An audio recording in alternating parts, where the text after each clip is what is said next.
Hey, it is your buddy, Peace and Harmony with you here today. Much love going out to all the beautiful, empowered harmonizers. We are zooming in and focusing in on a great viewer question, and that is, how do you really accelerate your healing?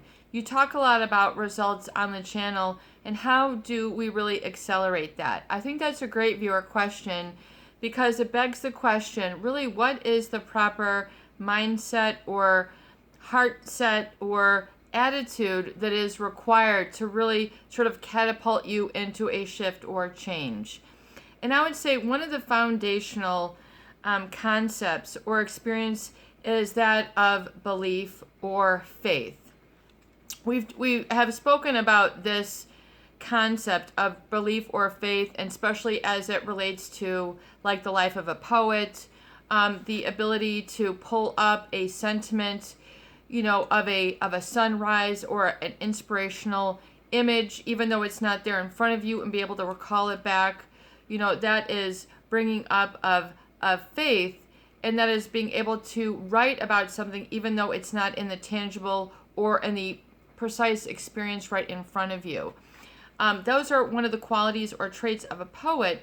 But really, when we talk about healing, one of the fundamental B states is belief in yourself. I would say that is one of the areas that is targeted for deficit when you are in a relationship with a malignant narcissist or a psychopath, and that is the targeting of your belief or your belief in self-belief. Believing and trusting and accepting of self. Faith is built from belief, acceptance, and trust. Faith is built from belief, acceptance, and trust. These are the very crucial components of faith and believing in yourself, because if you are targeted and they have basically diminished or corroded or corrupted your trust, your self-trust, your faith, or your belief in self, then that's really when the juice begins to leave the system. That's when you lose confidence, you lose conviction, you lose momentum, you lose motivation, you lose your drive and your ability to live the dream. People stop sort of trying to develop or grow and go after things that they want or desire in their future. They might surrender to the mediocre, or they might surrender to a perpetual cycle of abuse and never leave that cycle of the trauma bond. They don't ever, get out, they stay in. So really an important concept is belief in yourself. If you don't believe in yourself, you won't find yourself taking very many actions. If you don't believe in yourself, i.e. your desires, your goals, things that you want to pursue and go after and engage in and participate. If you don't believe in yourself that you will be accepted or listened to, then you will set yourself up for failure, and you will shoot yourself down even before you get a chance to start the game, before you even get in the batter's box, before you get even in the chute, as if you're, really need to be chomping at the bit, is a statement when you really need to be able to go after it. And once you have a restoration of belief in yourself, or belief in life, or belief in a bigger picture, belief in a divine plan, belief that life has your back and that life wants you to succeed and is trying to open up the door, more opportunities will present themselves when you have a firm conviction and belief in self. But this experience of the I am is oftentimes shattered or corrupted or corroded, just like a battery that has sort of lost the battery acid and it loses its connection, and it feels defunct and ineffectual. Oftentimes that area of connection just needs to be cleaned off and it is restored. The very much is the same through the restoration of your inspiration, of your I am, of your being able to create and manifest in your life, is belief in self, and not based oftentimes on the grandiose belief in self that we see in the narcissist. If you have been inundated or surrounded by relationships with malignant narcissist or psychopathy, you might find that their dreams are very much shallow or not really ever actualized. It's what they might call big hat, no cattle. It's all about the talk. It's not about the action or reality.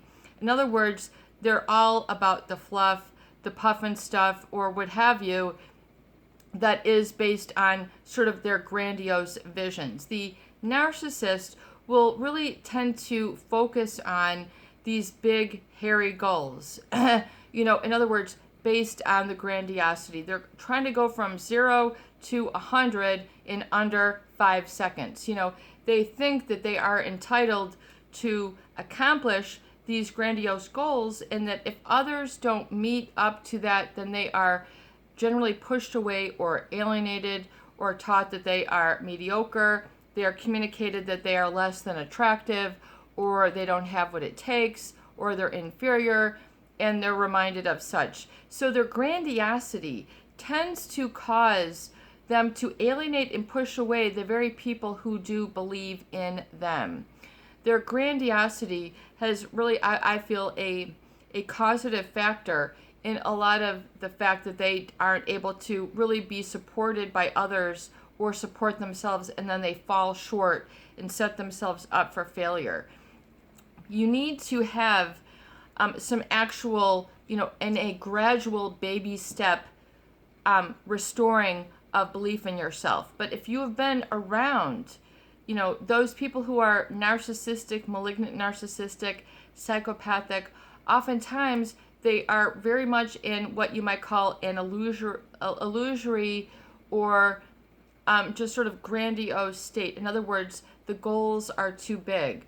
They think they're going to make it to the this, and they they're trying to make it to D, and they haven't done A, B, and C. They're just thinking that they expect, that they're based on their promulgation of a inflated self of self-importance, otherwise known as a pathological sense of self-importance.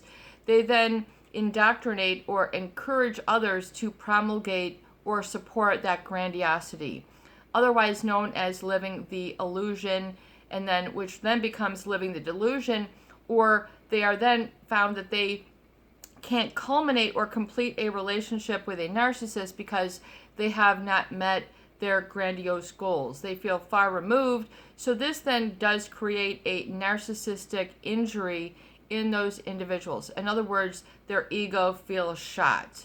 They don't feel effectual. It's either, the grandiose or nothing at all. So oftentimes these individuals are not willing to do the work. They don't truly believe in the work that is required. They try to circumvent or go around it. Buying fame, buying this, trying to sort of get around the work, feeling that they don't have to do the work, that everything should sort of come easy because it's just sort of, what makes them just sort of an issue with connection with others, and creates really an attachment disorder or a relationship disorder for them. And the issue is also that those others then who kind of are around them then are then taught or learn that they are not to be believed in. They will then suffer false accusations. They will suffer an inaccurate mirroring or reflection of them as a person. Again, I liken this to being in front of a mirror that's like at a funny house that reflects back to their supply or the people who they're targeting a very negative or tarnished or tainted image, when it could be nothing further from the truth. So they do this to disempower, defunct, and really try to render others' opinions or perspectives null and void. So what easier way for a malignant narcissist to get off the hook than to not have to be accountable for themselves? This then will result in a number of failed business deals, meaning that they haven't done the work, they won't do the research, they won't check out the data, they will, continue to try to buy themselves out of the problem. They will not listen to common sense. People who are trying to give feedback, oh no, we just need to get a bigger office, and that will be the solve, that'll be the solution. And then they're, they're putting $100,000 a month towards, the rent and upkeep, and they're not fixing the solution. In other words, they're looking at everything else other than the solution because they feel above and beyond that. So they become very resistive to change, meaning that this creates a more intense dynamic of control and then fostering lack of belief, which really in others, which really becomes a real immaturity in them. Feeling that, there is this narcissistic rage, which is very, 2 or 3 year old like. In other words, they don't grow or mature beyond that sort of narcissistic rage. If I can't get my way, it's the temper tantrum, it's the overreaction, narcissistic rage, which is very explosive, short-lived, oftentimes not founded on basis or fact, but just based on their need to protect their status that they want to keep intact for themselves. So they're very into sort of maintaining what you might call saving face or appearing as if.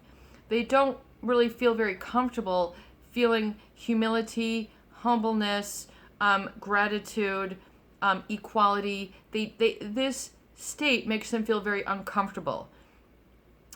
Because I would say a lot of the focus and the thrust of their day-to-day is becoming what they feel that they should become, but they're not willing to look at some of the solutions, the common sense solutions, oftentimes that are laid out there in the bare facts, they don't want to accept.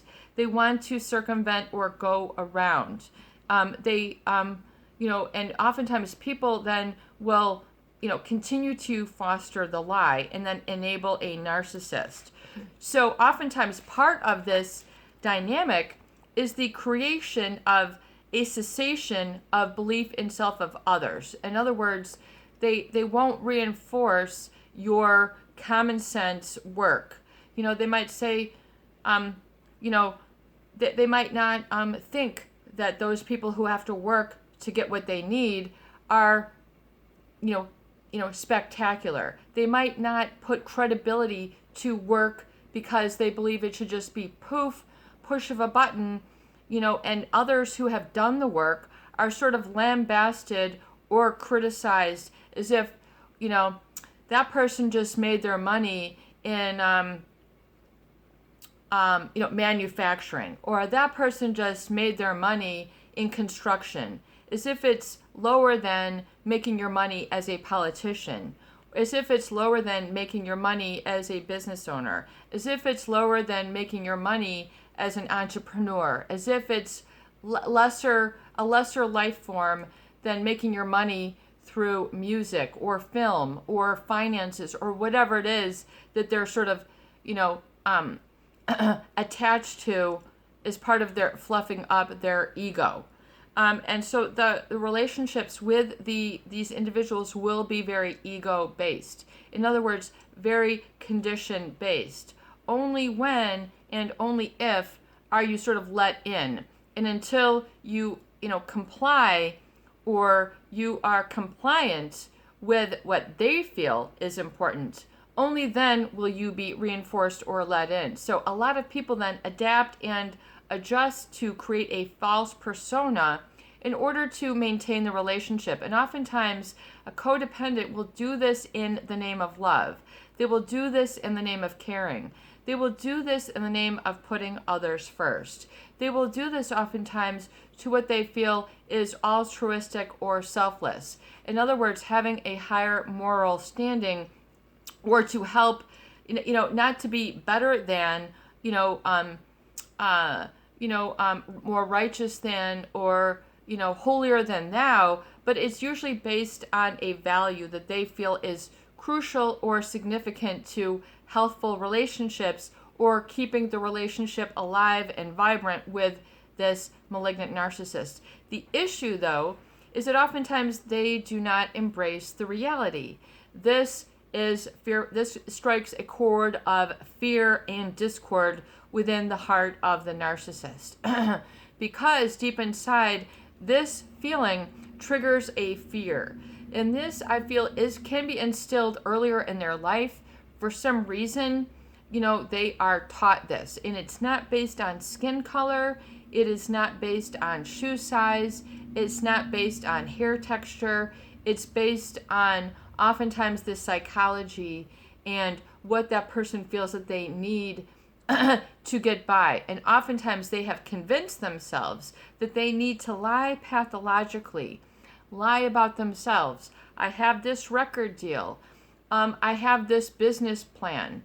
But they're not willing to listen to the common sense. They might, oftentimes receive information, and oftentimes those people in their inner circle try to help them, but oftentimes they refuse the input because to them it's what the commoner would be.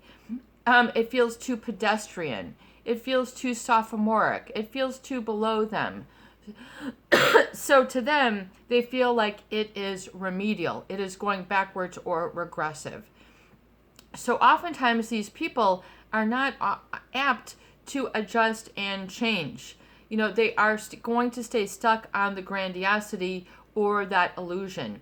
So once again, oftentimes the impact towards others is that they have received negative messages that cause them a lack of belief in self. In other words, because this relationship, oftentimes people have subjugated or sacrificed their I am in order to assist another. This is, the root of codependency. You need to become familiar with Codependent No More, Melanie Beatty.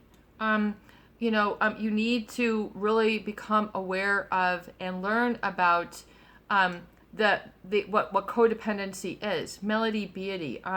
There's millions of copies of this sold. It's like 40 million copies. It shows you the significance and the growing awareness. And, awareness is going to be the key to your healing. So we talk a lot about, the physiological state. You have to have a physiological state of belief in yourself. Not only I am, but I believe in myself. I believe.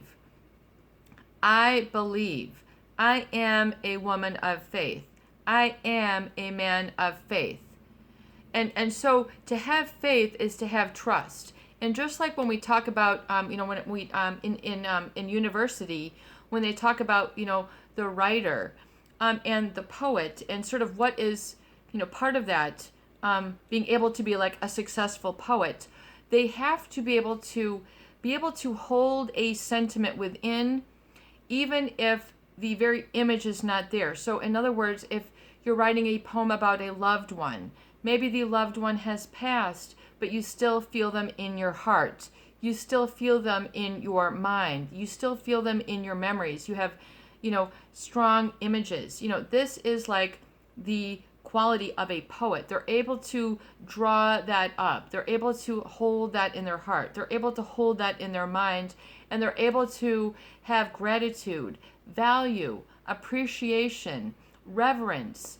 These are the higher order thinking and experiences.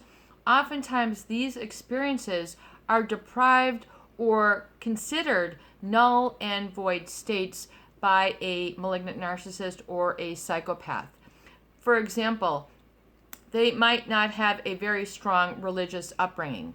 Having a moral compass then is not instilled to the degree that others who are active in their faith, active in their religion, active in their spirituality, active in their mental health, active in their personal growth, are then taking up empowerment or arms or adapting and adjusting what they agree to accept in their life. So you need to emerge from that other side. If you've been chronically sort of, around narcissistic individuals on TV, on the movies, in the workplace, in your family, your community, your country, everywhere. You have to understand that it really is, they are like a horse of a different stripe. There is a difference, and that is okay, and so it is. But knowing this to be the case, you need to understand how to successfully treat and manage these individuals so that it doesn't hollow you out or core out your belief in self. You need to experience belief and faith in yourself. I can. Just like the little engine that could. I can. Go back and read these remedial stories. Cater to your inner child. Read the story about the little engine that could. Watch the Disney movie of Cinderella. Watch some of the Hakuna Matata, The Lion King. Watch some of these videos and sort of correlate keep an eye and a heart open for some of these concepts as they are presented through a lot of your day-to-day news. Not only news, but your day-to-day channels that you might watch or what you consume. Realize it's important for you to really become aware, in my viewpoint. W. Clement Stone, one of the people I really truly look up to, who was an insurance, he started selling insurance, at age 5. He really is a very magnificent person, has accomplished some, wondrous things in his life. But one thing he said about, sort of the mindless TV is, and that whole, situation is that he called the TV the electronic income reducer. In other words, it keeps people separated from their ability to contribute or the thought that they can contribute, that they can produce, they can volunteer, they can pitch in. And oftentimes, this very concept of being able to contribute is responsible to high morale. So especially significant when we talk about high morale in a workplace. One of the main indicators is your ability, and does your company welcome contribution? Do they welcome input? Do they value what you see, feel, and hear during the course of your day? Whether you're frontline, midline, highline, waistline, wherever it is, can you contribute? Oftentimes, this contribution is not experienced in a relationship with a malignant narcissist or a psychopath. If anything, it's just promulgating what you have to give. In other words, the narcissist becomes very much of a taker, and others in their life become very much of the giver. And it becomes one directional. In other words, the codependent feeling, wow, my strength must be sacrifice. So why don't I just sacrifice? Or my gift is altruism. Why don't I become selfless? Maybe this is my strength. But you have to realize you have to have a healthy and balanced sense of I am, which is founded and established and built on your belief in yourself. Knowing this to be the case, what are the deterrents that are taking you away from this belief in yourself and your belief in the higher order thinking and inspiration and really, what you might call divine direction or divine guidance? You guys have to understand that providence will work. I love that word, providence will work in your direction, which, we have people from all different religious backgrounds.